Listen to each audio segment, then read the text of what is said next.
Hello once again. Today we are going to talk about vision. Vision is a very beautiful word. Vision shows the future. But there is a reason why many of us do not achieve the vision that we set out to achieve. That's because we are trying to achieve the vision while living in the past, while living with regret, while regretting the way yesterday went, while regretting the knowledge that we did not have yesterday.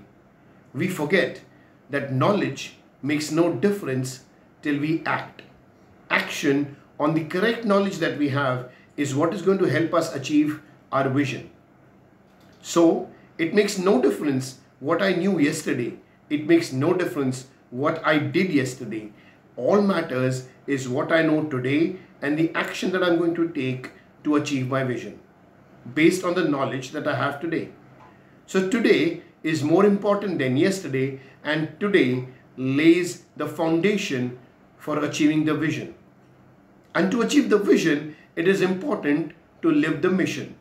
So the vision and mission are inseparable, but they come from the present, looking towards the future, not from the past. When we look at Mahabharata, we see everybody on the wrong side living in the past.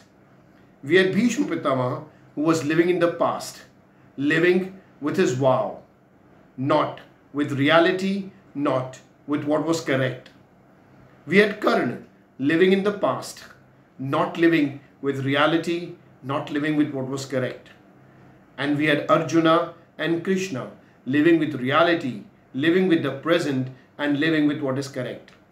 So to achieve your vision, it is important to be in the present, to have the correct knowledge, to understand the reality, and work ceaselessly towards achieving your mission. Goodbye, and wish you all the success that you would like to have in achieving your vision.